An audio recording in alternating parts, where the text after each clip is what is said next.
രേവതി നക്ഷത്രക്കാർക്കിപ്പോ സ്വന്തം രാശി തന്നെയാണ് ശത്രു. അർച്ചന പോലും ഫലിക്കില്ല. ഏറ്റവും അധികം സൂക്ഷിക്കേണ്ട കാലമാണ്. തീരുമാനങ്ങൾ പിഴയ്ക്കുക വഴി സർവ്വനഷ്ടങ്ങൾക്കും മാനഹാനിക്കും സാധ്യതയുണ്ട്. സ്വസ്ഥത നഷ്ടപ്പെട്ട് ദേശം വിട്ടു പോകാൻ പോലും തോന്നും.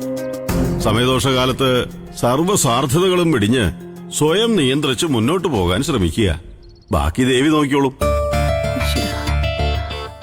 തിരുമേനി, പരിഹാരങ്ങൾ എന്തെങ്കിലും എന്തു വേണമെങ്കിലും ചെയ്യാം.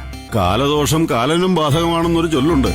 പ്രാർത്ഥന കൊണ്ട് അതിന്റെ ശക്തി കുറയ്ക്കുക മാത്രമാണ് പരിഹാരം. പിന്നെ കൂടെ ജീവിക്കുന്നവർക്ക് നല്ല സമയമാണെങ്കിൽ ആ ഒരു ബലത്തിലും ഇപ്പുറത്തുള്ളവർക്ക് ദോഷങ്ങൾ കുറയും. വിവാഹിതനാണോ? അതെ. ആ, ഭാര്യയുടെ നക്ഷത്രം പുണർതം. ഉണർതം.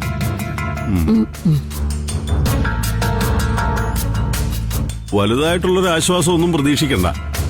പുണർതക്കാർക്കും പ്രതിസന്ധി കാലമാണ്. അവനവൻ അനുഭവിക്കേണ്ടത് അവനവൻ തന്നെ അനുഭവിച്ചു തീർക്കുക.